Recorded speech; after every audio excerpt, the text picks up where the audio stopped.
pessoal, bom dia, seja muito bem-vindo para mais um bate-papo entre amigos. Vamos falar hoje sobre hermenêutica e a arqueologia. Então você esteja aí convidando também outras pessoas para estar acompanhando a nossa aula de hoje, o nosso bate-papo de hoje. Hoje eu estarei falando com o pastor Luiz Saião sobre arqueologia, ele que tem trabalhado nessa área, conhece bastante essa área e vai contribuir com certeza em muito no seu conhecimento. Então, ajuda também a divulgar essa live, aperta aí no aviãozinho que está embaixo, manda para outras pessoas, convida pessoas para participar. Vai ser um tempo fantástico, vai ser muito bom, vai ser um bate-papo muito bom, ok? Então, deixa só aguardar um pouquinho que o pastor Luiz Saião ele vai entrar. Tá acontecendo uma construção aqui na frente da minha casa, então você talvez escute alguns barulhos, pancada, alguma coisa assim. E aí talvez, mas eu creio que não vai atrapalhar muito não, certo? Mas vai ser um bate-papo muito bom. Não sei se eu vou conseguir colocar no meio do bate-papo as perguntas de vocês, certo, gente? Eu não vou prometer. Porque às vezes o pessoal faz perguntas e a pergunta sai um pouco da linha do que a gente está discutindo. E aí esse material aqui ele vai ficar posteriormente lá no meu canal e também aqui no Instagram.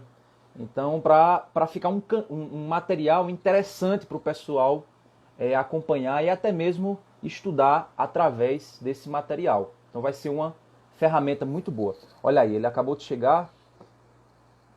Deixa só eu enviar aqui o convite.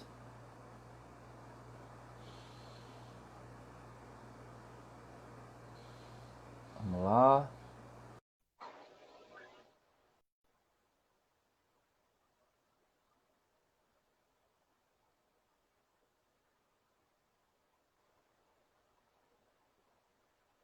Bom dia. Bom dia, tudo bom? Como é que vai? Tudo ótimo. Prazer, viu, pastor? Falar com o senhor aí mais uma vez, né? Prazer é meu. Amém. Deus abençoe. Como é que estamos aí? Bater um papo aí na consciência cristã, né? No ano passado. E tá conseguindo me ouvir? Eu não estou conseguindo lhe ouvir.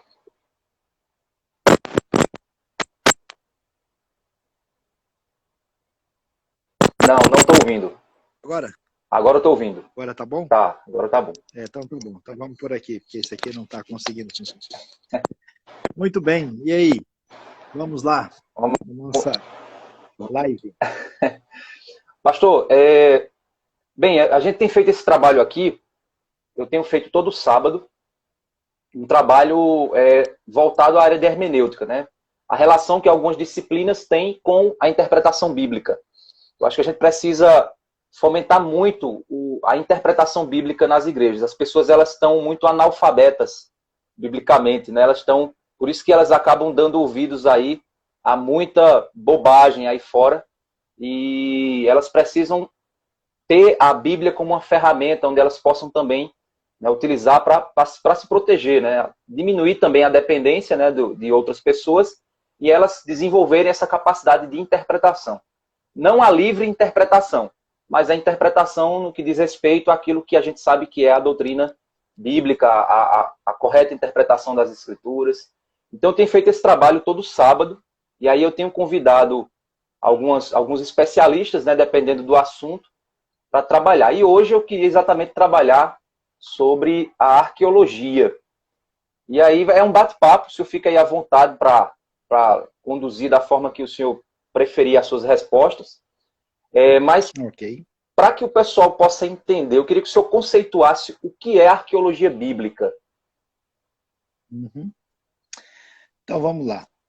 A arqueologia é o estudo, né, técnico e sistemático dos materiais, objetos e ruínas das civilizações antigas que nos ajudam a entender como essas civilizações e povos viviam no seu contexto antropológico, cultural e social.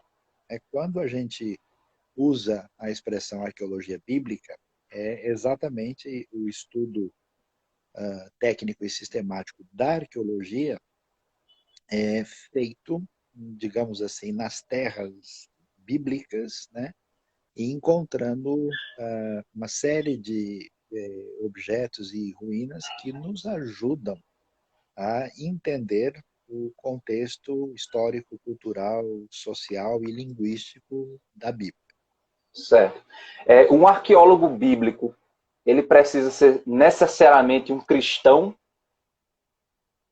Não, veja, então aí a gente tem que entender bem, né? Sim, A arqueologia, ela é ciência, sim, e aí ela independe de qualquer confissão de fé, qualquer coisa, porque o arqueólogo ele tem que estudar os materiais, aprender técnicas de datação. Então, ele é o historiador dos objetos, né? Então, sim, a princípio, o arqueólogo não tem qualquer relação com a questão de fé doutrinária ou teológica, né?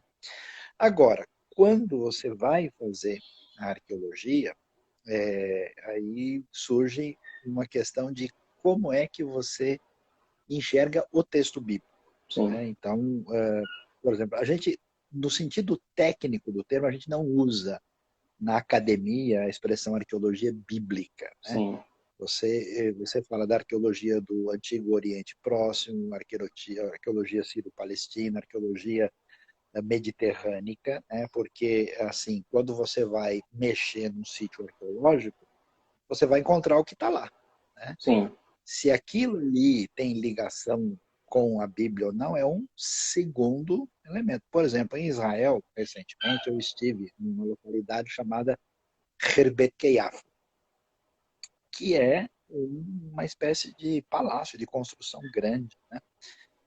Que está mais ou menos a 40 minutos de Jerusalém, né? E a datação, o estudo mostra que isso é da época de Davi. sim, Só que a gente não localiza na Bíblia aquele lugar. Então, será que é um palácio de verão ou de inverno de Davi? Será que tem. A Bíblia também não escreve tudo o sim. que aconteceu, escreve o que é importante para a revelação, né?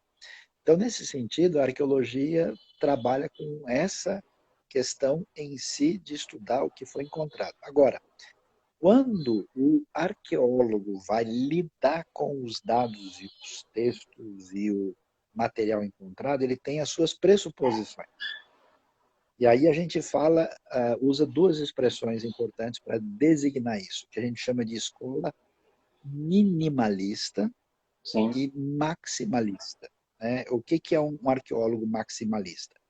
Um arqueólogo maximalista é um arqueólogo que, ao estudar a arqueologia, considera o texto bíblico como uma referência histórica aceitável e confiável.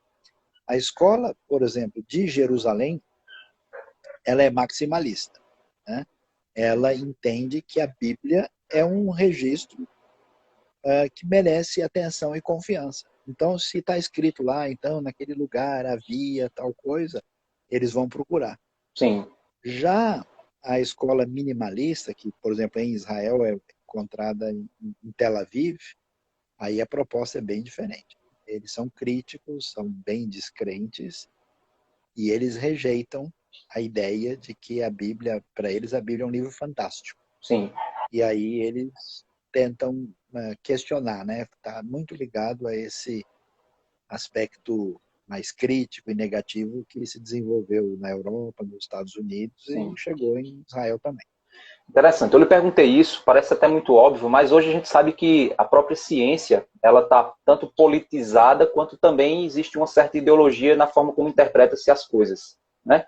E aí alguém poderia perguntar assim, não, mas o arqueólogo bíblico, a pessoa que trabalha com arqueologia, com a orientação das escrituras, não digo orientação religiosa, mas orientação histórica, né, das escrituras, essa pessoa ela vai inferir dados, inferir informações que vão defender o ponto de vista dela. Mas como o senhor está falando aí, não é? A arqueologia ela lida com os fatos, né, com os artefatos históricos, né, e a forma como esses artefatos estão lá. Agora, pastor, nesse caso, a arqueologia bíblica diante da perspectiva da interpretação, ela, de que forma a arqueologia nos ajuda a interpretar corretamente as escrituras? Ajuda demais, né? Eu acho que é determinante. Inclusive, já aconselho, né? Tem alguns bons livros de arqueologia e a Bíblia, né? Em português. Tinha um livro muito bom da Vida Nova, que é um livro pequeno, básico, né? De um autor francês, que eles lançaram, que é um livro básico muito bom. A editora Vida lançou um, Descobrindo o Mundo Bíblico, mas ele acho que não está mais disponível, mas eles têm a Bíblia de Estudo Arqueológico, Sim, que é excelente, essa eu conheço.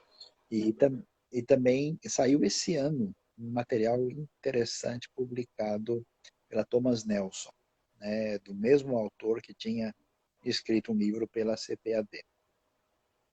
O que a gente, quando você estuda a Bíblia, o texto, um problema muito sério, né?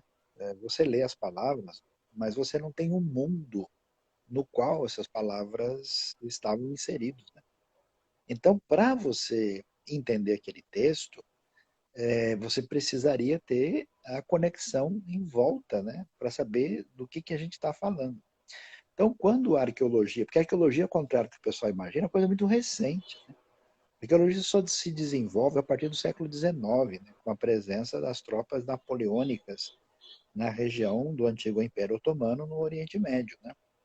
E aí a gente teve, né, quando começaram a descobrir as coisas dos egípcios, né, dos sumérios, dos acadianos, da Mesopotâmia antiga, o pessoal também passou a estudar alguma coisa na terra de Israel, né? Especialmente um arqueólogo famoso, Flinders Petrie, que marcou a história, né? E aí eles passaram a fazer essas pesquisas que foram mais ampliadas quando saiu do domínio otomano e passou a ser o domínio britânico na terra de Israel, né? E depois que foi fundado o Estado de Israel em 48, aí esse negócio cresceu tremendamente, né? E o que a arqueologia vai descobrindo? Primeiro, a gente começa a saber como é que eram exatamente essas cidades antigas, como é que elas se organizavam, qual era o seu tamanho real, como é que, por exemplo, você chega em Jerusalém, você vai na parte antiquíssima da cidade, onde era a cidade de Davi, que a cidade de Davi de Jerusalém é fora da cidade velha que você conhece hoje, que está ligado à época greco-romana. É uma outra cidade. E essa informação não E está você chega, contida por exemplo, na Bíblia. você não, como é que você vai saber que quando foi escrito na Bíblia, você não sabe a Exato. localização, né? Você não tem a geografia na cabeça de cor, né? Só quem estudou, quem conhece de perto, né? E aí, você não visualiza em que lugar, por exemplo, quem pode imaginar que a cidade de Jerusalém na época de Ezequias, ela é 6, 7 vezes maior que na época de Davi? Não Olha, tem essa visualização. Aí quando você vê onde é que está o muro, você pode ver, achar pedaço do muro da época de Ezequias, encontrado sempre o tamanho. Aí você sabe qual é o tamanho da existência. Você pode visitar o túnel que Ezequias construiu na época que os assírios invadiram. Esse túnel tem 530 metros, foi escavado na rocha. Então você sabe por onde as tropas de Davi entraram, por onde eles passaram para conquistar a cidade dos Jebuseus. Tem o resto de um pedaço que era da cidade dos Jebuseus lá. Então você tem essa visualização adequada. E com o estudo dos restos encontrados, das coisas escritas, dos textos antigos, do estudo das línguas como o garítico, o acadiano, tal, né? Isso ajuda muito a gente a, a entender realmente o que aconteceu. Quer ver um exemplo interessante? Você ouve a história de Abraão, né? E Sara, aquela coisa maluca, né? Ah, não, a Sara fala, deite-se com a minha serva, né, Agar, e tenha um filho para que eu possa formar uma família por meio dela. Para que deu na cabeça da Sara? Hoje, estudando as culturas ali de semíticos ocidentais da região, a gente sabe que isso era uma lei, era um costume, né? Então não é que Sara deu a doida assim no dia, ela fez um negócio que era um procedimento de patroas mais bem estabelecidas que usavam suas servas quando elas eram estéreis para ter filhos, né? sim. E aí você entende o que fez, por que fez, o que aconteceu. Você meio que recria o ambiente à sua volta para entender o texto. E ajuda também a interpretar e saber por que uma coisa foi dita daquela maneira, naquele ambiente, naquele contexto. Você tem a possibilidade de entender de maneira mais concreta e objetiva os fundamentos históricos, linguísticos que têm a ver com a realidade do texto. Né? E em Nazaré, em Israel, isso é um negócio muito legal chamado Nazaré Village. É uma recriação da Nazaré nos tempos de Jesus. Como é que era a sinagoga? Tudo feito do jeito, além de umas coisas realmente encontradas ali, tudo feito do jeito que era naquele, para você visualizar, Sim. perceber, e aí você entende, né? Eu estou cansado de ver filmes, né, produzidos no ambiente americano, europeu, até brasileiro, e a gente começa a ver umas da risada, né? Fala, pô, os caras estão colocando um negócio, né? Eu vi uma vez um desenho da história de Ruth aparece na lareira, né? Aquelas casas assim, da Alemanha, da Inglaterra, né, tal, e brincando com os ratinhos, né, que são animais imundos. Muito engraçado, assim, e fora de foco, né? Então, a arqueologia faz toda a diferença e é absolutamente necessário, né? Até para interpretar. Você entender as alianças do Antigo Testamento, a aliança não é aliança. Existia um documento padrão para fazer isso no mundo antigo, né? Uma concessão de um rei, né? Dava a terra para uma pessoa subalterna, ou um tratado internacional que começou com os antigos hititas, né, que tinham um suzerano e um vassalo. Então, o documento tem um formato literário com base naquela estrutura, né, que existia. Então, é muito importante, interessante e valioso. O intérprete das escrituras, ele precisa compreender que um dos processos mais comuns e que a gente tem que ter consciência, é difícil de você fazer essa separação, mas ele é um processo comum do funcionamento da nossa mente, né? Que é você provocar aquilo que se chama de exegese, que é você inserir no Pois texto é. uma interpretação, um significado que é estranho. E normalmente você faz isso com base nos seus pressupostos. Né? E se você assistir um filme lá onde Ruth está na lareira, você pode pensar que talvez, né? Quem sabe? E outros elementos, né? Que estão presentes Morava na também. Suíça, né? Foi? A Ruth morava na Na Suíça, né? Suíça, Tal, tava exatamente. Então, assim, outros na lareira elementos, no inverno. exato, outros elementos da cultura, coisas, né, que são de uma cultura estranha àquela cultura, podem, de certa forma, afetar a nossa interpretação. Aí vem agora a pergunta. Então, diante disso, eu sei que a arqueologia, existem os arqueólogos, como o senhor falou, os arqueólogos bíblicos. Eu acho que a internet deve ter dado um problema.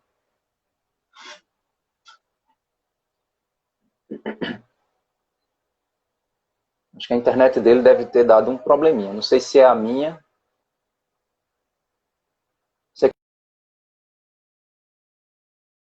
Se eu acho que a internet dele deu. Deixa ele voltar. Certo, gente? Irmão Ribeiro, o tema de hoje a gente está falando sobre arqueologia e a Bíblia. Todo sábado eu tenho feito esse trabalho aqui, convidando pessoas para falar sobre interpretação bíblica e os temas relacionados à interpretação.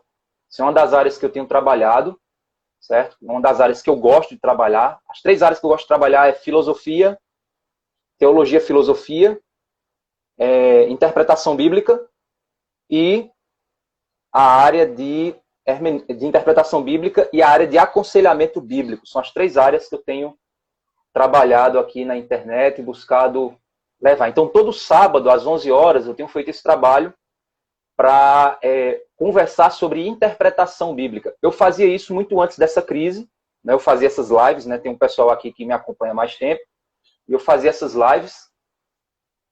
Tem uma pessoa aqui me chamando. Peraí.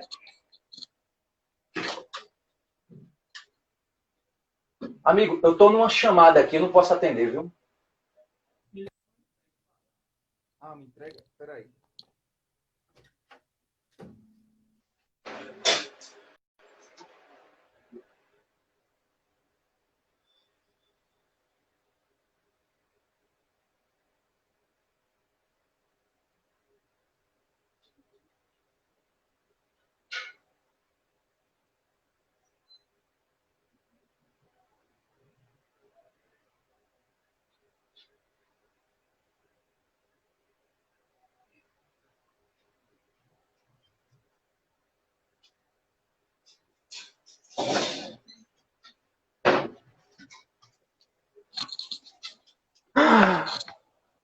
Deixa eu mostrar para vocês o que é. Olha aqui, ó. É um livro da Amazon. Aí, ó.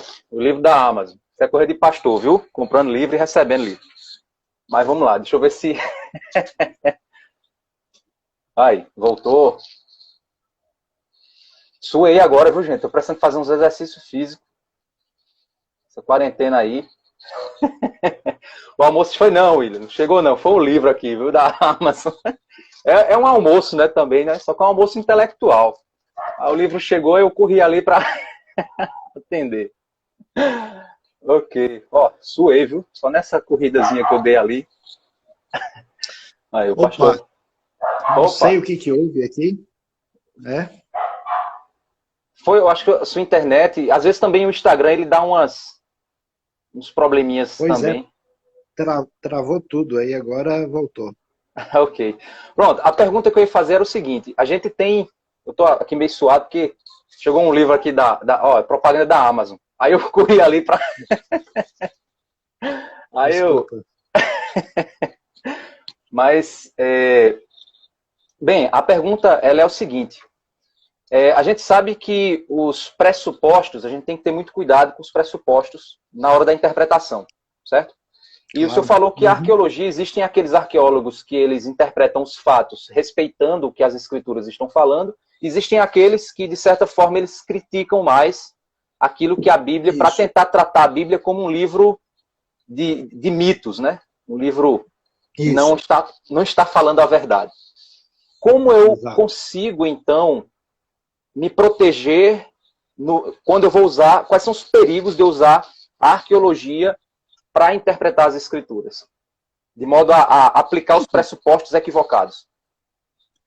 Então, vamos lá.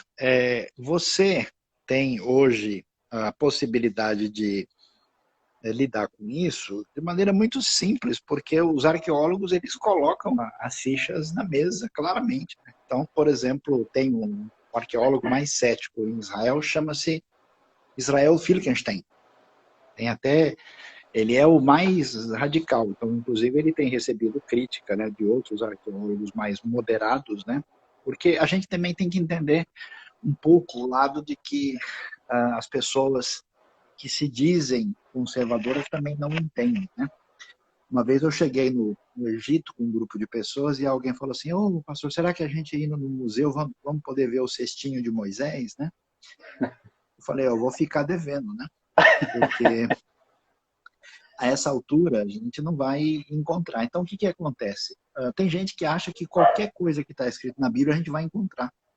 Sim. A gente não vai encontrar, porque não foi deixado. Então, por exemplo, você pega o pessoal cético que diz assim, a Bíblia fala tanto que tinha tanto ouro em Jerusalém, e a arqueologia escava e não encontra nada. Aí a gente vai responder o quê? Eu falei, tá certo. Os conquistadores que chegaram aqui, os gregos, os romanos, os muçulmanos chegaram e falaram, deixa o ouro aí no chão guardado para os arqueólogos encontrarem para colocar no museu depois. É lógico que ninguém deixou o ouro. Como assim? Né? Então, existe muito que a gente chama de argumento no vazio, né? No sentido em que, primeiro, nem tudo que está na Bíblia vai ser encontrado. O que foi encontrado é o que foi deixado. Segundo, nem tudo que foi encontrado tem a ver necessariamente com a Bíblia, porque a Bíblia tem uma revelação com um tom específico.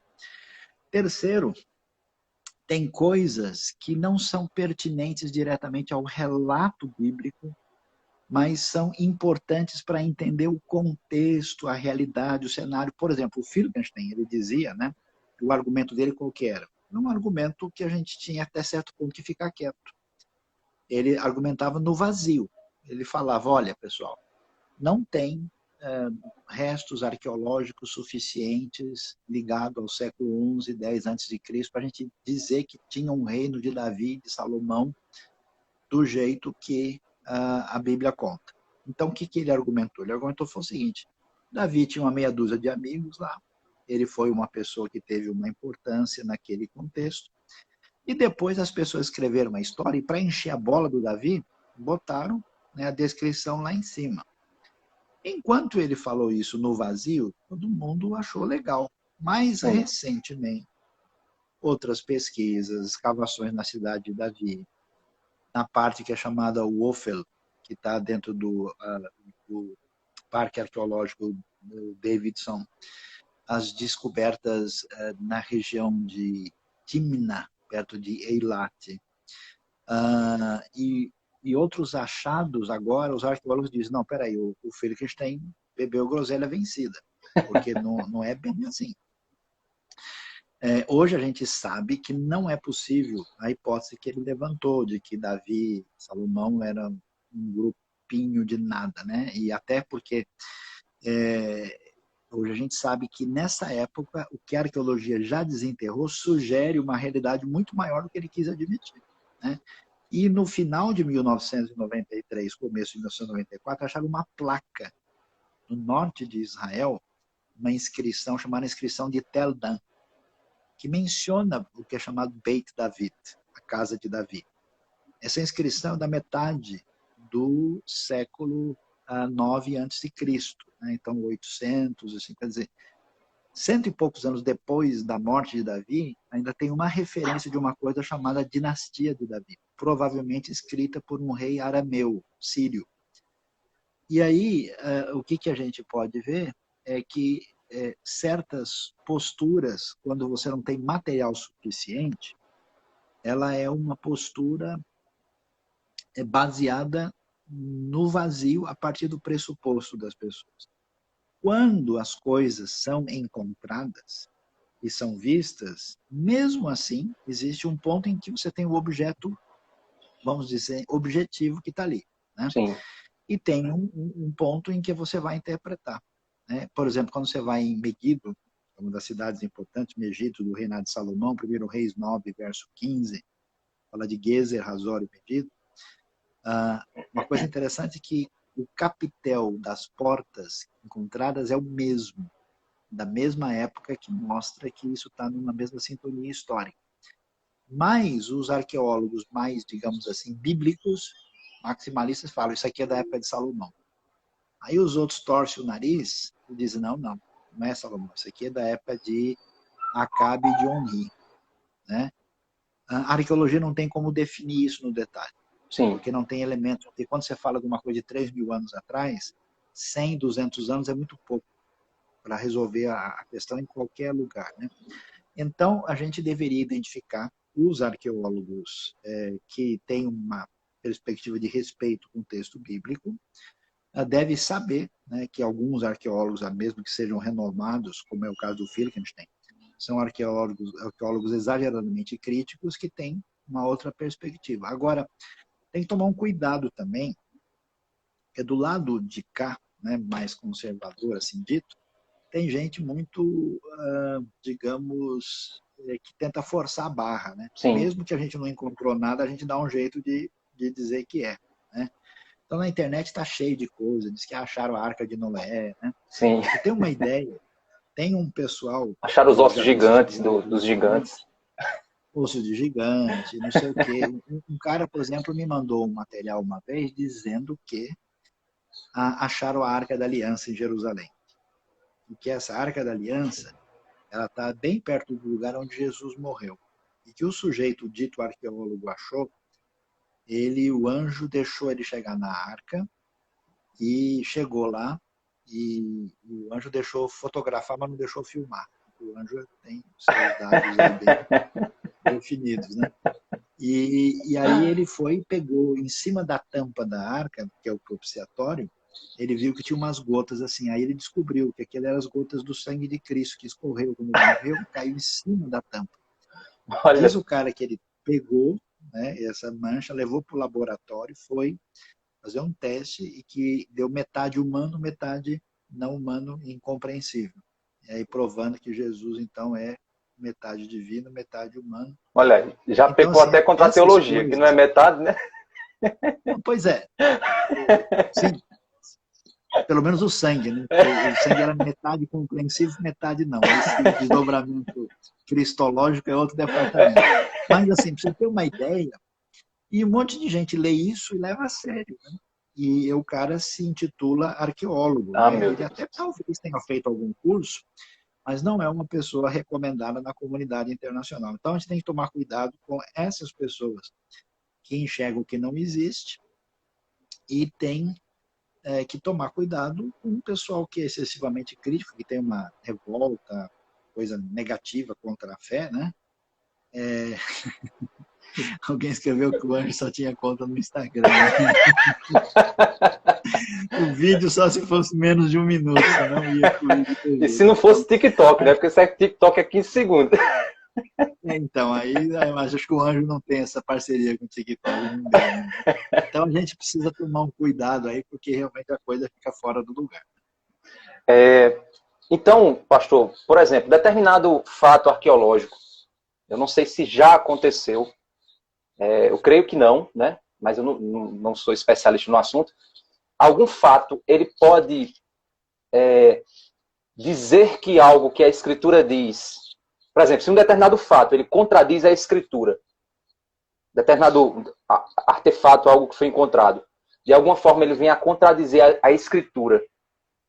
Como resolve essa situação? Se já aconteceu, se não aconteceu... Então, veja, é muito difícil a gente imaginar que o artefato vai contradizer a Escritura. Por quê?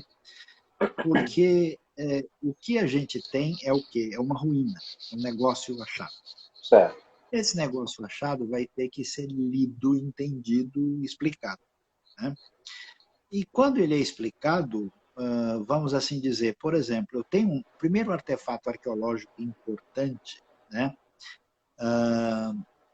que a gente tem sobre a Bíblia e Israel, foi encontrado no Egito, chamado Estela de Merneptah. Merneptah é o faraó que sucede Ramsés II. O artefato dele é mais ou menos 1200 a.C. Merneptah faz uma campanha na terra de Canaã. Os egípcios entravam muito em Canaã, porque eles dominavam, direta ou indiretamente, iam para a Península do Sinai explorar minérios, tinham interesses geopolíticos, tiveram um conflito com os hititas por causa disso. E lá está escrito o seguinte, que ele esteve na terra de Canaã e encontrou Israel lá.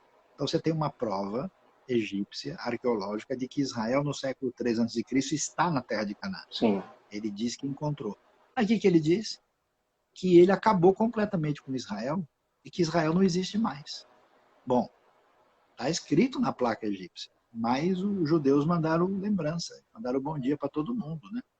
O Egito Antigo não existe mais, mas Israel vai bem, obrigado. Então, essa afirmação está lá. Então, quando você tem uma afirmação, digamos, de qualquer outra fonte, a pergunta é, como é que você garante que aquela informação é verdadeira? Foi escrito por um ser humano. Sim, é Por verdade. que motivo? Então, aquilo está sujeito a erro. Quando eu vou questionar uma fonte bíblica, eu estou contrastando ela com uma outra fonte. Como é que eu posso garantir que a outra está dizendo a verdade? Exato. É o meu pressuposto que vai dizer, né?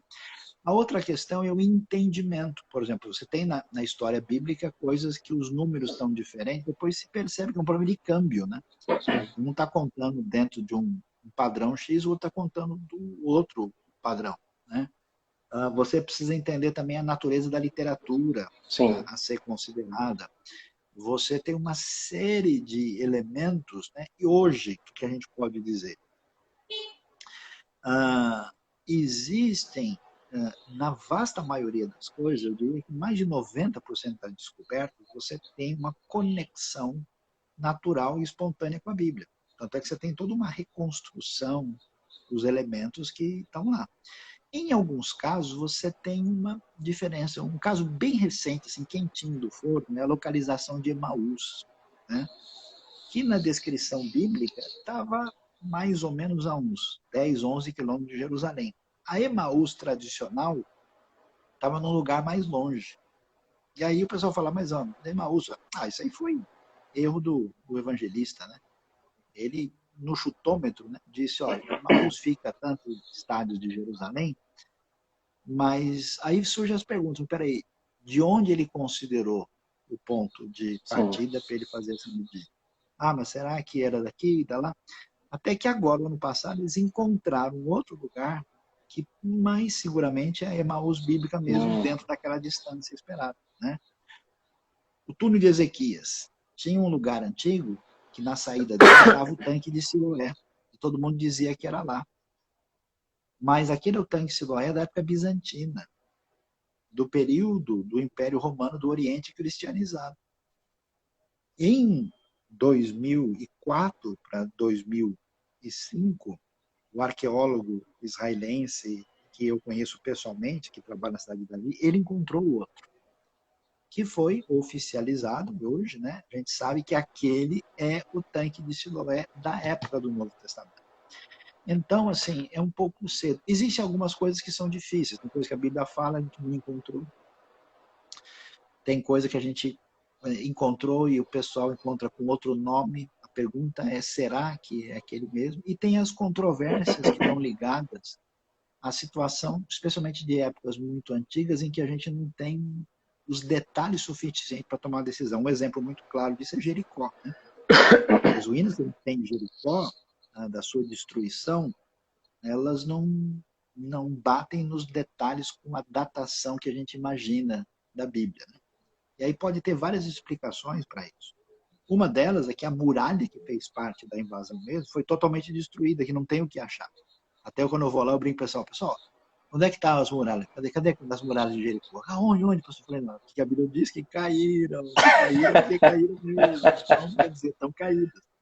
Não dá para garantir que aquela muralha do Josué, de Raabe, está de pé até hoje. Porque a gente tem uma muralha análoga. Aí você tem os dois lados da questão. Os liberais, críticos falam, a Bíblia é bobagem. Que tem Jericó aqui, não confirma os detalhes lá, então o relato da Bíblia é invenção dos escritores.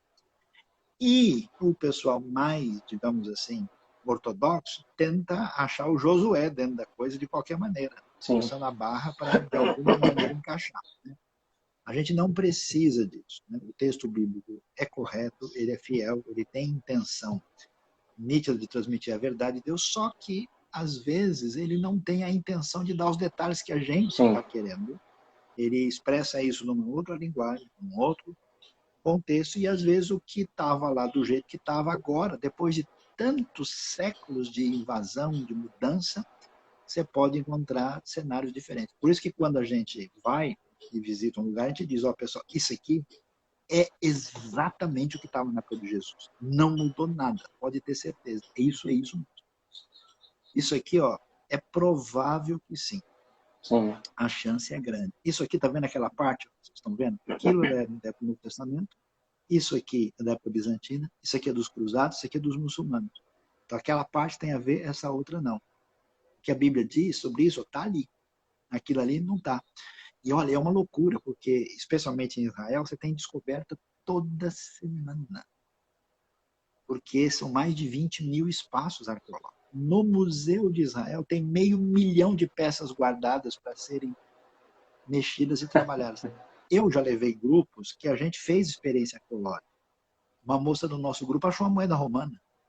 Olha só. Entendeu? Então, os caras assim estão procurando... Arqueólogo por um dia. Exatamente. A coisa está assim, efervescente o tempo todo. Tem uma pergunta que sempre fica aquela pulguinha atrás da orelha. Eu não sei se está relacionada à arqueologia ou estaria relacionada mais à questão da história, do estudo da história em si. Por exemplo, o pessoal usa muito o exemplo daquela citação de Paulo a respeito das mulheres usarem véu. Eu sei que isso é um texto bem complicado. Mas alguns usam a explicação de que se refere ao templo das prostitutas e que elas raspavam a cabeça e que por isso elas tinham que usar o véu até que o cabelo crescesse e tal. Alguns afirmam que isso é fato, né? Um fato histórico que explica o uso do véu. Outros dizem que não, porque aquele templo ele ocorreu num outro período que não o período histórico ali de Paulo. Isso aí poderia ser um exemplo do uso de vamos dizer, de um artefato histórico, de um artefato arqueológico, de maneira equivocada, ou seja, aplicada no contexto errado da história bíblica.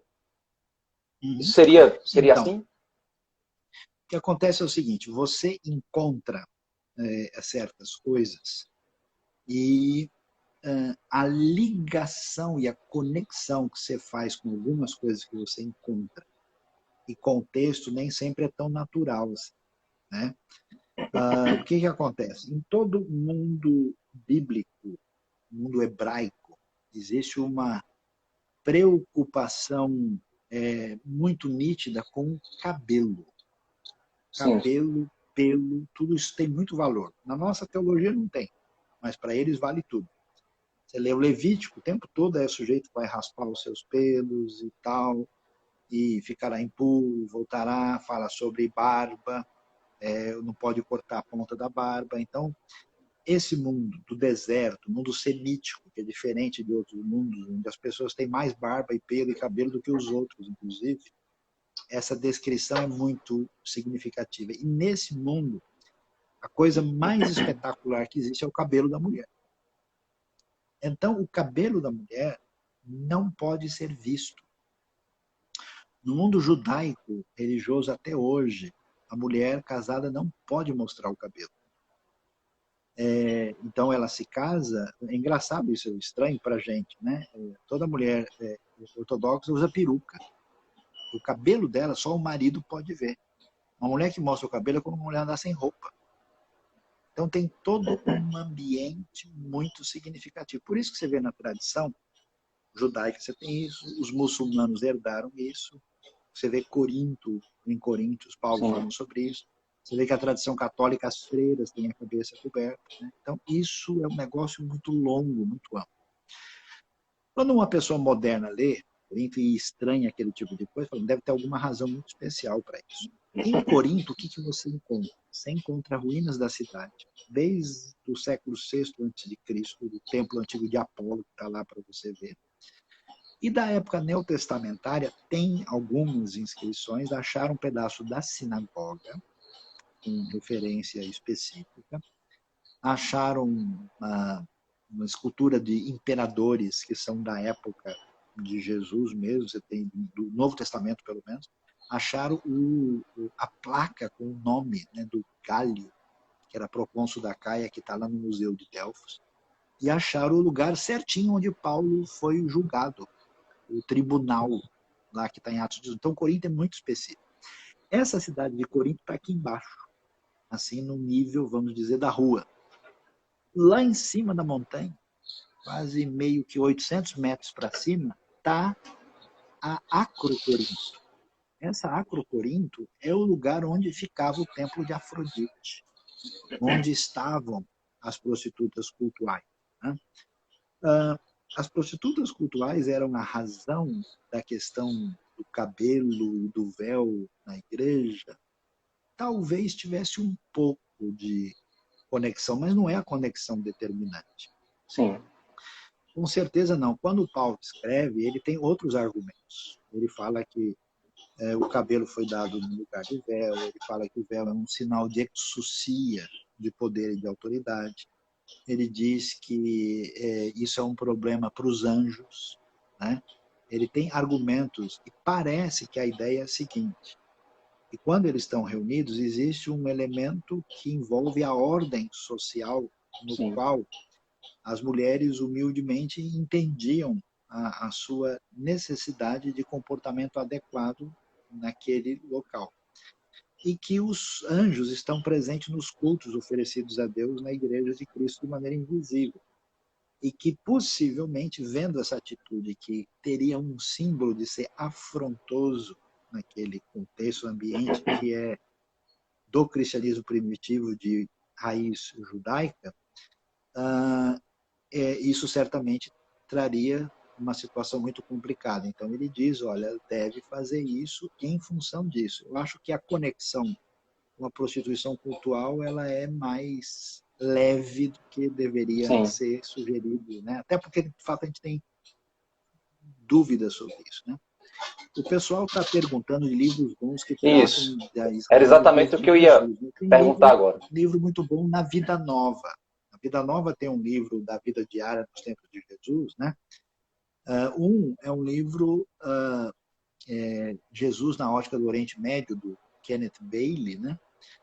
E tem o livro também do Henri Daniel Hobbes, né? Que são livros que levantam bem esse pano de fundo, né? e que ajudam a entender mais adequadamente. Existe um comentário também, é o Histórico Cultural Vida Nova. Deixa eu ver se é o... Sim, sim. Eu tenho ele aqui, Uhum. que é o do Walton É verdade. Matthews e do Isso. Kinner também, né? E Kinner, isso. Isso. Deixa eu até pegar ele aqui para mostrar o pessoal. É. Isso. Pronto, esse aqui, né? Acho que é Exato. um material também Ele muito bom. parte mais do texto, né? Agora, para Isso. discutir a vivência, o diário, como é que era, esses outros livros são mais interessantes.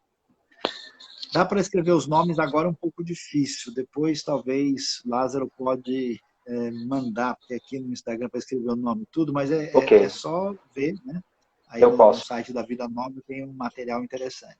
E eu tenho algumas palestras que estão no YouTube aí, se procurar no nosso canal lá da IBNU, então você vai encontrar algumas palestras, talvez algum detalhamento maior aí você deve encontrar. E tem artigos sobre arqueologia também.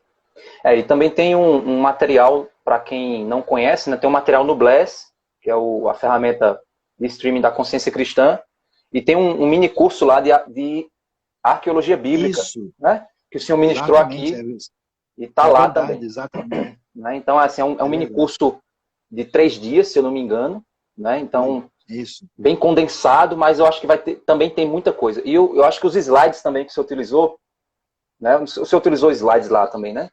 Se eu não me engano. Utilizei. Pronto, então sim. Vão estar lá e talvez tenham também referências, né, a materiais, né, a pesquisadores. Acho que também é uma alternativa muito boa. Tem razão, exatamente. Pastor, eu agradeço demais assim, a sua disposição. Eu sei que seu tempo aí é corrido, né, demais. Eu sei que tem muita live aí. Eu vejo o tempo todo sua mídia aí, live, né, e esse período agora é um período de trabalho intenso. Né, mas eu agradeço demais por ter disponibilizado seu tempo aqui. Como eu falei, eu tenho feito esse trabalho aqui na internet. Não são 3 áreas que eu gosto, né? Que é a área da interpretação e pregação expositiva, a área do aconselhamento bíblico e a área da teologia filosófica. E eu tenho tentado desenvolver esse trabalho também na internet, e aí tenho feito todo sábado esse trabalho aqui sobre hermenêutica, né? Para ajudar o pessoal a interpretar as escrituras e serem menos escravos aí de alguns falsos profetas, né? De alguns enganadores que estão surgindo aí, e que muitas vezes tem muita posição aí na internet, mas o pessoal, por desconhecimento bíblico, acaba caindo muitas vezes no erro sem perceber. E o senhor tem, dessa forma, hoje o senhor contribuiu com isso, agradeço demais a sua participação, a sua contribuição, uma honra para mim, né? Eu acompanho a IBNU, né, o canal da IBNU, sou pastor de uma igreja aqui, mas também a IBNU tem me abençoado, né, pela internet. Né, e eu gosto muito de suas mensagens, a forma como o senhor trabalha e ensina pregando, né? Então isso tem sido bênção também para mim, para a minha vida, e eu creio que para os irmãos aí também. Amém, amém. Muito obrigado. Deus abençoe, com a alegria estar com Lázaro, com todos vocês aí, que Deus nos ajude aí a estudar, né? E de também alimentar não só a cabeça, mas o nosso coração aí com graça de Deus, que às vezes é tão espetacular a gente ver, né? Acho que a coisa que mexe muito demais com a cabeça da gente, assim, você chega na terra de Israel e você vê que no mundo antigo, naquela grandiosidade de Egito, Roma, tal, você está no fim do mundo, você está no ó do Borogodó. Sim. Aquilo não é nada, né? E aí você vai para a Galileia, você descobre que a Galileia é um nada do nada. Aí você chega lá, na beira do mar da Galileia, e vê que lá está basicamente do jeito que estava nos dias de Jesus. Quando você descobre que Nazaré é um punhadinho de gente que vivia ali, menos de 1.000 pessoas, e que Nazaré era a periferia de uma cidade chamada Séforis, e você vê o que eram aqueles lugares em torno do Mar da Galileia, que tem 20 quilômetros por 12, e Jesus se concentrava numa área menor do que 1/4 do lago. Olha só. E ver que tudo aquilo aconteceu ali, que Jesus renunciou glória, poder, não quis ir para Jerusalém, não atendeu o convite, que ele morreu por mim, me salvou, me perdoou, e tudo aquilo aconteceu sem força política, sem dinheiro. Olha só. Uma dúzia de discípulos que não sustentaram uma coisa na hora do vamos ver. Um traiu, o outro negou. E que tudo isso atravessou a história e atingiu minha vida, o meu coração, me mudou. Aí você fala, realmente, a arqueologia serviu para alguma coisa. A história mostra para a gente o impressionante poder da graça de Deus, espetacular. Assim. É demais. Amém. Que bênção, que maravilha. Muito bom mesmo. Pastor, eu queria fazer uma última pergunta. O senhor tem algum clone? O senhor tem algum clone? Que eu saiba, não. Porque, assim, tem alguém aí respondendo pergunta escrita sem o senhor estar digitando. Ah, é o senhor?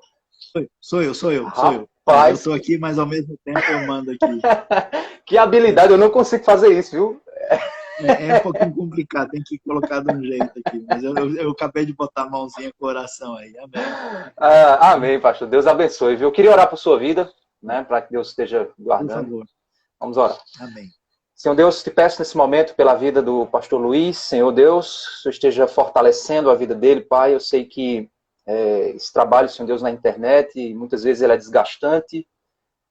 Pastorear todos os projetos que ele tem feito, Senhor Deus, mas sabemos que o Senhor escolheu, o Senhor levantou ele para abençoar a igreja brasileira, para abençoar muitos pastores, muitos dos que estão acompanhando. Fortalece ele, guarda o coração dele em meio a essa crise, Senhor, que ele possa, Pai, avançar para o teu reino, para a tua glória, Senhor Deus, para o teu poder, Pai, que o seu poder se manifeste cada vez mais na vida dele e que ele seja um instrumento em tuas mãos, Pai, para abençoar muitas vidas. É isso que te pedimos, em nome de Jesus. Amém. Amém. Deus abençoe. Valeu, Lázaro. Deus Obrigado. abençoe. Um abraço para todo mundo aí. Deus abençoe muito aí. Até mais. Amém. Até mais. Um abraço.